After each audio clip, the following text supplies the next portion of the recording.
I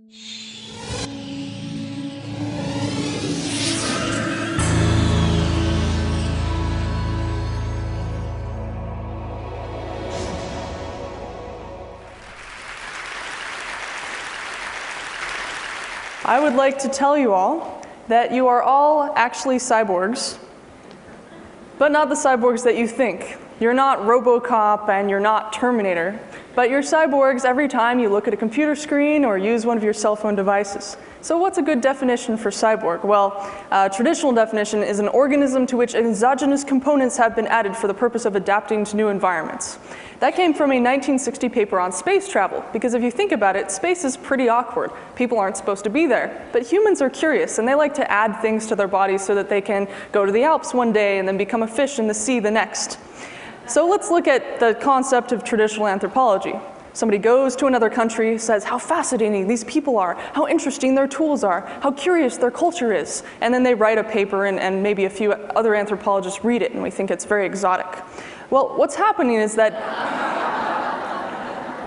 we've suddenly found a new species. I, as a cyborg anthropologist, have suddenly said, oh wow, now suddenly we're a new form of Homo sapiens, and look at these fascinating cultures, and look at these curious rituals that everybody is doing around this technology. They're clicking on things and staring at screens.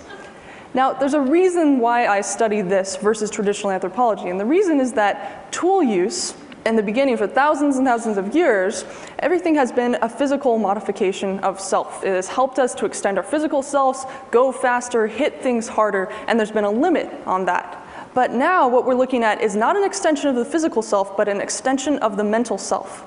And because of that, we're able to travel faster, communicate differently. And the other thing that happens is that we're all carrying around little Mary Poppins technology. We can put anything we want into it, and it doesn't get heavier, and then we can take anything out. What does the inside of your computer actually look like? Well, if you print it out, it looks like 1,000 pounds of material that you're carrying around all the time. And if you actually lose that information, it means that you suddenly have this loss in your mind, that you suddenly feel like something's missing, except you aren't able to see it, so it feels like a very strange emotion. The other thing that happens is that you have a second self. Whether you like it or not, you're starting to show up online, and people are interacting with your second self when you're not there. And so you have to be careful about, leaving your front lawn open, which is basically your Facebook wall, so that, people don't write on it in the middle of the night, because it's very much the equivalent. And suddenly we have to start to maintain our second self. You have to present yourself in digital life in a similar way that you would in your analog life. So in the same way that you wake up, take a shower, and get dressed, you have to learn to do that for your digital self. And the problem is that a lot of people now, especially adolescents, have to go through two adolescences. They have to go through their primary one that's already awkward, and then they have to go through their second self's adolescence. And that's even more awkward because there's an actual kind of history of what they've gone through online. And anybody coming in new to technology is an adolescent online right now. And so it's very awkward, and it's very difficult for them to do those things. So when I was little, my dad would sit me down at night and he would say, I'm going to teach you about time and space in the future. And I said, great. And he said one day, what's the shortest distance between 2 points? And I said, well, that's a straight line. You told me that yesterday. I thought it was very clever. He said, no. Here's a better way. He took a piece of paper, drew A and B on one side and the other, and folded them together. So where A and B touched, and he said, that is the shortest distance between 2 points. And I said, Dad, how do you do that? He said, well, you just spend time in space, it takes an awful lot of energy, and that's just how you do it. And I said, I want to do that. And he said, well, okay. And so when I went to sleep for the next 10 or 20 years, I was thinking at night, I want to be the first person to create a wormhole, to make things accelerate faster, and I want to make a time machine. I was always sending messages to my future self and using tape recorders.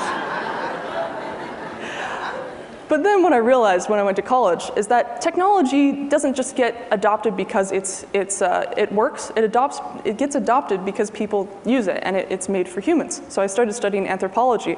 And when I was writing my thesis on cell phones, I realized that everyone was carrying around wormholes in their pocket. They weren't physically transporting themselves, they were mentally transporting themselves. They would click on a button and they would be connected as A to B immediately. And I thought, oh wow, I found it, this is great. So over time and space have compressed because of this. You can stand on one side of the world, whisper something, and be heard on the other.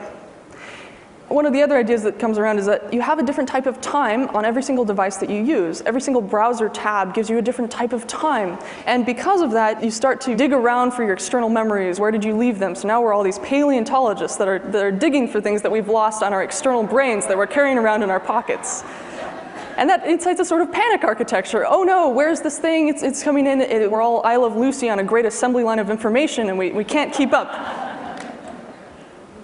And so what happens is when we bring all of that into the social space, we end up checking our phones all the time. So we have this sort of thing called ambient intimacy. It's not that we're always connected to everybody, but at any time we can connect to anyone we want. And if you were able to print out everybody in your cell phone, the room would be very crowded. These are all the people that you have access to right now. In general, all of these people, all your friends and family that you can connect to. And so there are some psychological effects that happen with this. What I'm really worried about is that people aren't taking time for mental reflection anymore, and that they aren't slowing down and stopping being around all those people in the room all the time that are trying to compete for their attention on the simultaneous time interfaces, paleontology, and panic architecture. They're not just sitting there. And really, when you have no external input, that is the time when there's a creation of self, when you can do long-term planning, when you can try and figure out who you really are. And then once you do that, you can figure out how to present your second self in a legitimate way, instead of just dealing with everything as it comes in and, oh, I have to do this, and I have to do this, and I have to do this. And so this is very important. I'm really worried that especially kids today, they're not going to be dealing with this downtime, that they have an instantaneous button-clicking culture, and that everything comes to them, and that they become very excited about it and very addicted to it. So if you think about it, the world hasn't stopped either. It has its own external prosthetic devices. And these devices are helping us all to communicate and interact with each other. But when you actually visualize it, all the connections that we're doing right now, this is an image of the mapping of the internet.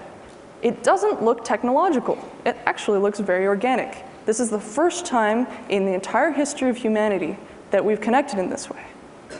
And it's not that machines are taking over. It's that they're helping us to be more human, helping us to connect with each other. The most successful technology gets out of the way and helps us live our lives.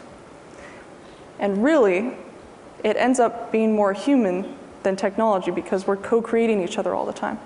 And so this is the important point that I like to study. Things are beautiful, that it's still human connection. It's just done in a different way. We're just increasing our humanness and our ability to connect with each other regardless of geography.